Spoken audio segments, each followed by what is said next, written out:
5, 4, 3, 2, 1, 0.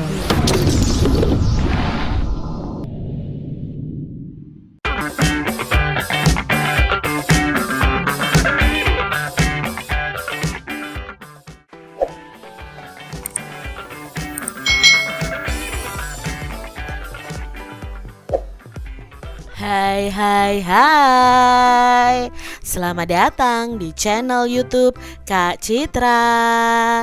Apa kabar adik-adik semuanya? Kak Citra berharap kalian dalam keadaan yang baik, sehat, dan siap untuk belajar ya. Hari ini kita akan belajar bersama-sama untuk mata pelajaran tematik kelas 5. Kita belajar di tema 9, benda-benda di sekitar kita. Subtema yang baru nih, subtema 2, benda dalam kegiatan ekonomi pembelajaran yang pertama. Mari adik-adik kita belajar dengan penuh semangat ya. Adik-adik perhatikan gambar berikut ini. Pada minggu siang, Lani asyik menonton televisi. Di televisi ada iklan sirup nih adik-adik. Lani terpengaruh iklan sirup di televisi tersebut.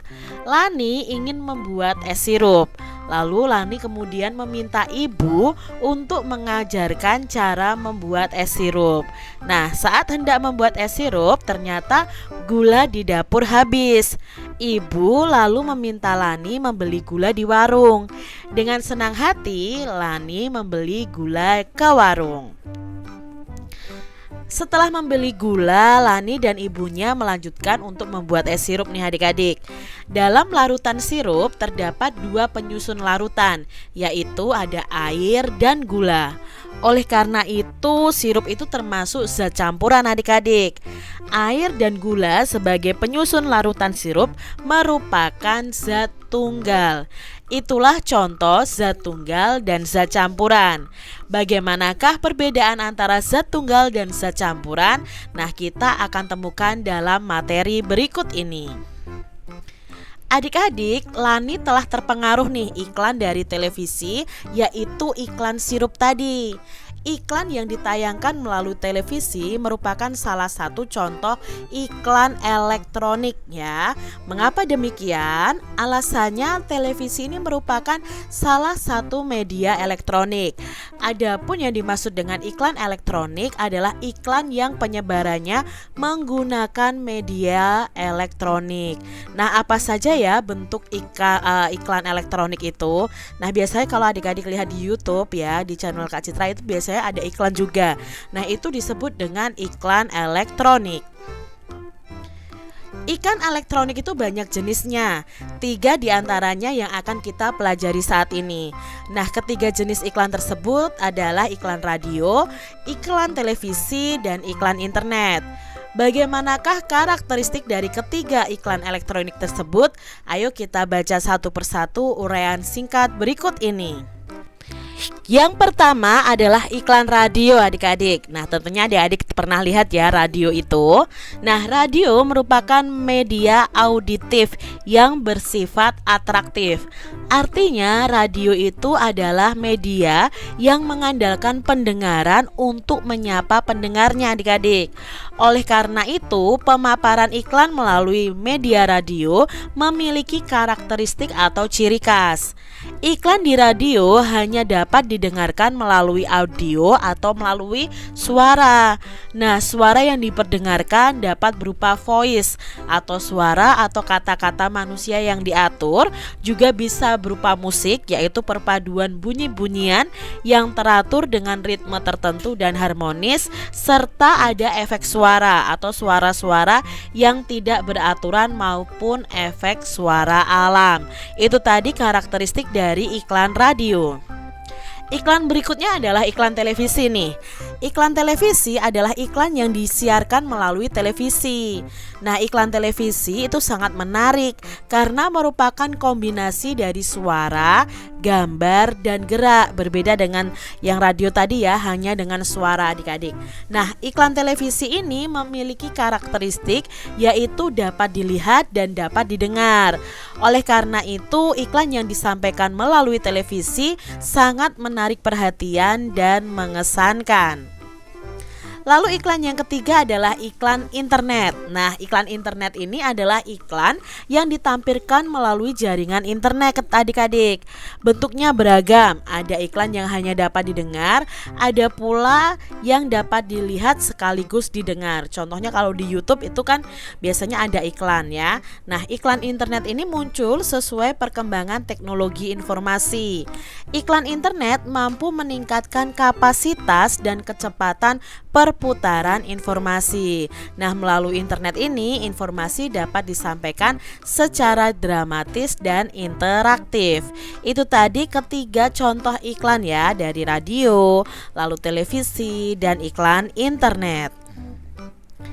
Adik-adik perhatikan kembali 3 paparan iklan melalui media radio, televisi, dan internet berikut ini. Nah, di sini ada paparan iklan melalui radio adik-adik. Untuk menayangkan iklan melalui radio itu perlu dibuat naskah ya. Jadi naskahnya itu dibuat untuk konsep ya, untuk konsep ketika membuat iklan melalui radio. Nah, naskah iklan radio ini sesuai konsep dari produk yang akan diiklankan. Naskah iklan radio itu dibuat dengan mempertimbangkan skenario, lalu dialog, monolog, musik, dan efek suara.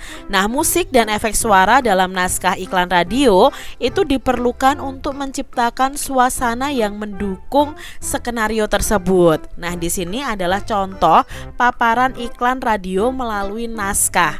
Ya, iklannya di sini adalah iklan pewangi ruangan. Nah, mungkin awalnya ada efek suara lalat ya. Lalu ada anak perempuan berbicara. Nah, karena di sini kan direkamnya suaranya saja adik-adik. Mama, kamar mandi adik banyak lalat. Nah, lalu bergantian yang menjadi mama akan membaca naskah yang ditujukan untuk mama. Wah, mungkin karena bau tak sedap dik, misalnya seperti itu. Lalu anak perempuannya, iya ma, tolong hilangkan bau tak sedapnya. Mamanya bilang, tenang, mama punya antinya. Nah, di sini ada suara semprotan nyamuk. Ini berupa suara adik-adik. Wah, wangi sekali ma. Jelas dong, kan mama pakai segar wangi. Pewangi ruangan, bau tak sedap langsung KO. Nah, misalnya seperti itu. Lalu ada selingan musiknya. Nah, di sini iklan radio itu dibuat sesuai dengan naskahnya. Apa isi iklan radio yang dapat kamu amati dari naskah di atas? Nah, berdasarkan naskah iklan radio tadi dapat disimpulkan bahwa iklan radio yang akan dipaparkan itu berupa ajakan ya, isinya ya, untuk menggunakan segar wangi. Segar wangi ini adalah pengharum ruangan yang bisa menghilangkan bau tidak sedap dan mengusir lalat dalam sekejap. Nah, ini adalah contoh paparan iklan melalui televisi. Setiap hari ya, kalau kita nonton televisi biasanya pasti ada iklan. Nah, pembuatan iklan televisi ini diawali dengan membuat rancangan adik-adik. Lalu rancangan dalam bentuk ini dalam bentuk skrip dan papan cerita. Papan cerita itu adalah sketsa gambar yang disusun berurutan seperti ini sesuai dengan naskahnya.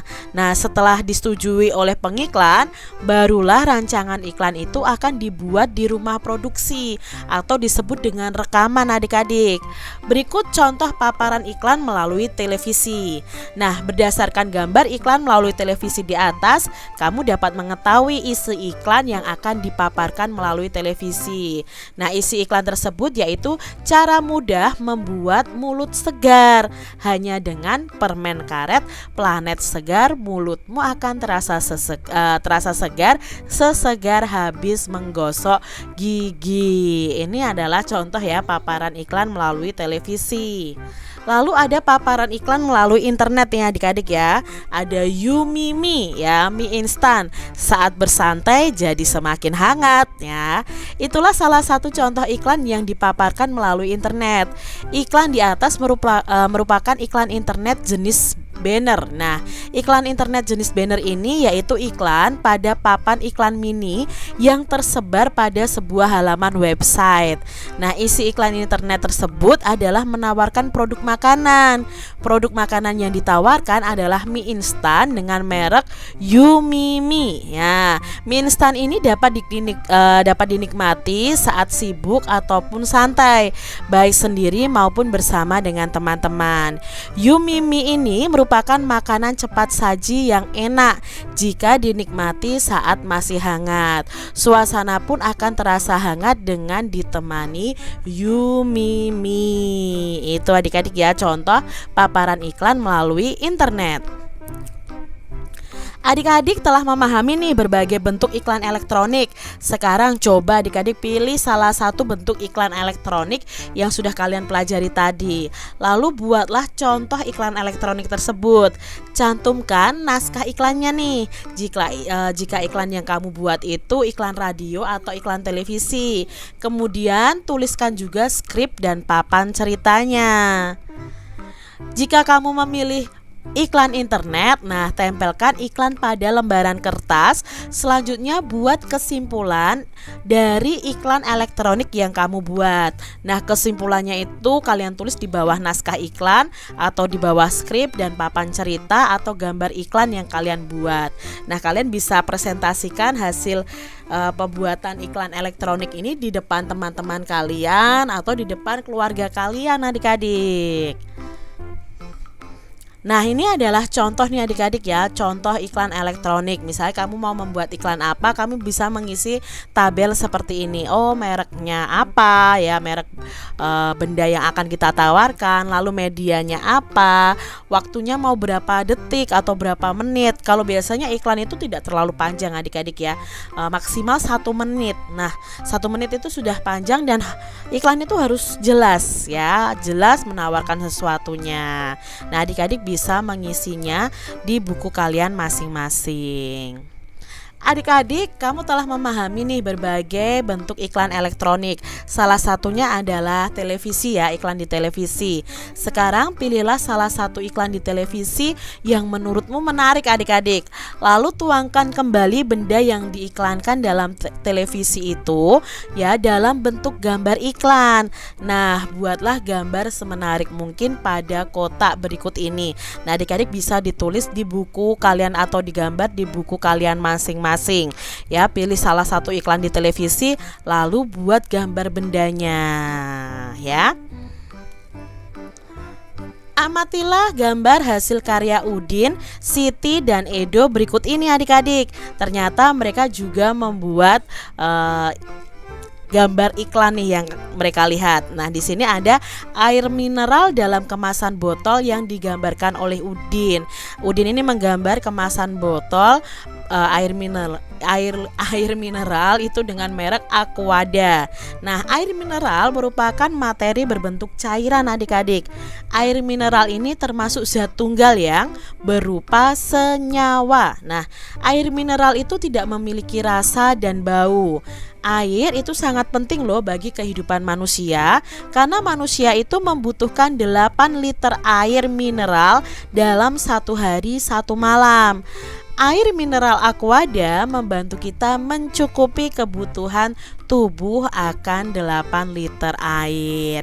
Ini adalah gambar dari iklan yang Udin buat adik-adik. Lalu di sini ada minuman ringan manis yang dibuat oleh Siti. Nah, minuman ringan manis ini sama dengan air mineral.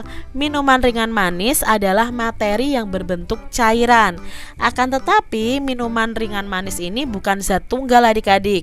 Minuman ringan manis ini merupakan zat campuran homogen.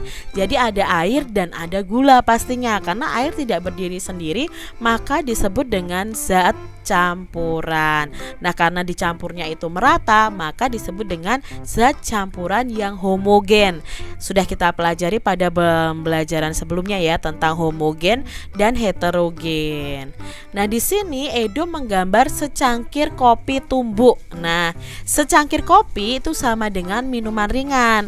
Secangkir kopi adalah materi yang berbentuk cairan dan merupakan zat campuran. Nah, di sini zat campurannya apa? Air, gula, dan kopi adik-adik. Akan tetapi secangkir kopi tumbuk itu bukan campuran homogen seperti minuman ringan manis tadi, melainkan untuk secangkir kopi ini adalah zat campuran heterogen karena antara kopi dan air tidak menyatu. Kalau kita minum kopi biasanya masih ada ampasnya. Nah, itu yang disebut dengan zat campuran heterogen karena tidak bisa menjadi satu.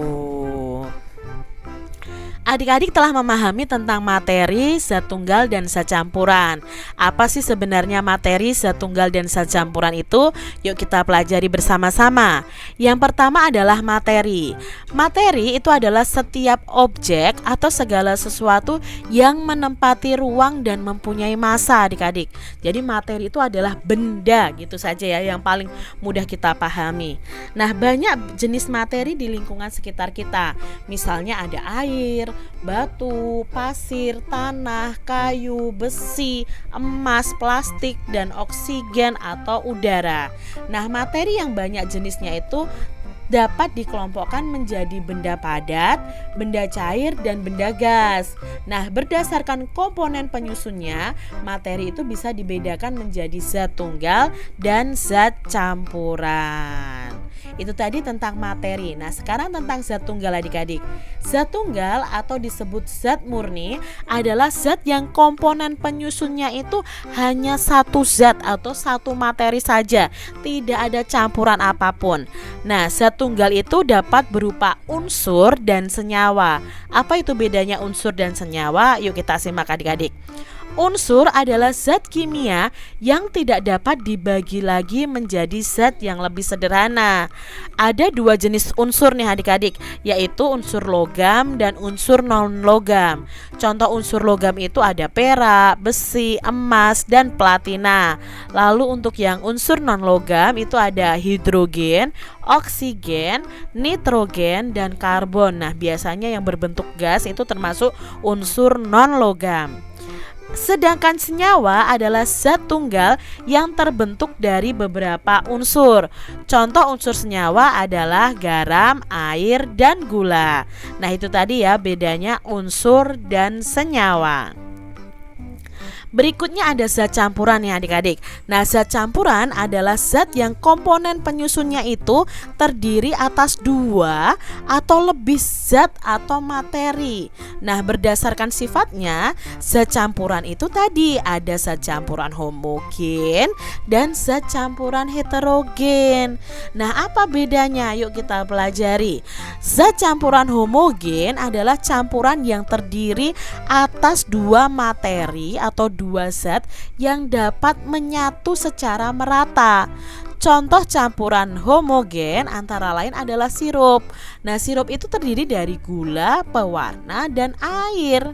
Lalu ada larutan oralit. Nah, larutan oralit itu dari campuran air dan garam. Itu termasuk zat campuran yang homogen. Lalu ada udara. Udara itu juga zat campuran homogen karena di situ ada gas-gas yang menjadi satu. Berikutnya adalah zat campuran heterogen.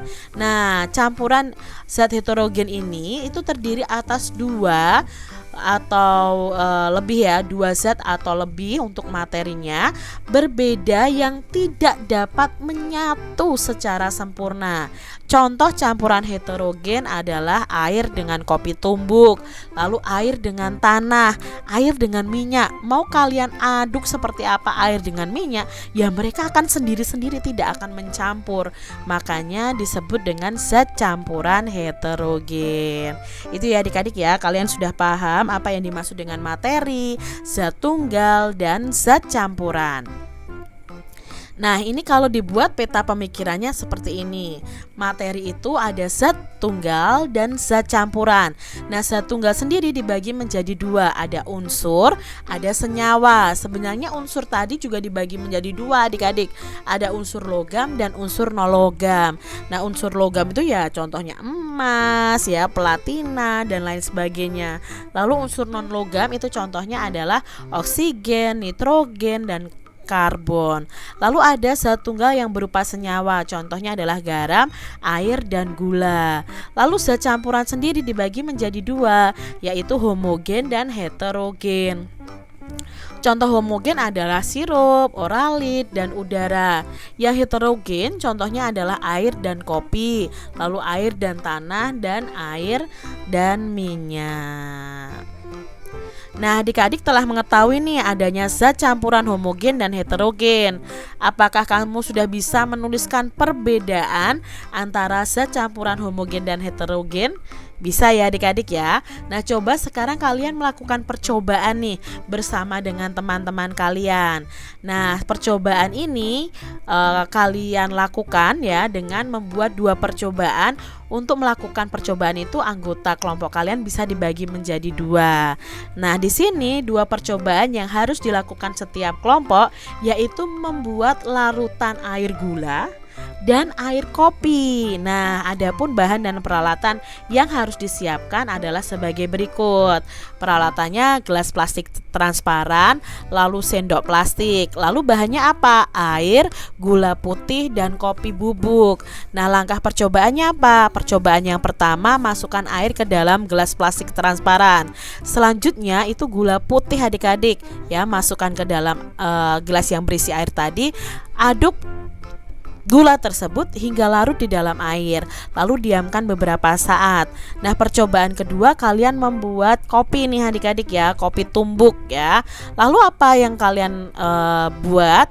Bandingkan hasil kedua larutan itu bersama dengan teman-teman kalian. Nah, kalian bisa membuat laporan percobaan dengan nama anggota kelompok, percobaan yang dilakukan, alat dan bahan yang digunakan, lalu hasil percobaannya bagaimana. Nah, ini contoh dari Kak Citra ya, laporan hasil percobaan. Anggota kelompoknya siapa saja. Percobaan yang dilakukan adalah membedakan campuran homogen dan campuran heterogen. Alat dan bahannya ini. Lalu perbedaannya apa antara larutan gula dan larutan kopi? Ternyata larutan gula itu tercampur sempurna, sedangkan larutan kopi itu tidak tercampur sempurna. Nah, kesimpulannya apa? Oh, ternyata larutan gula itu termasuk zat campuran homogen, sedangkan larutan kopi itu merupakan zat campuran heterogen. Ini ya contoh laporan hasil percobaan. Demikian tadi adik-adik pembahasan kita di tema 9, subtema 2 pembelajaran yang pertama. Semoga video pembelajaran ini bermanfaat untuk adik-adik semuanya, dan sampai jumpa lagi di video pembelajaran Kak Citra selanjutnya. Tuhan memberkati. Jangan lupa tekan tombol subscribe, lalu tekan loncengnya, tekan juga tombol like, lalu share ke media sosial kalian. Jangan lupa untuk ikuti media sosial Kak Citra. Terima kasih.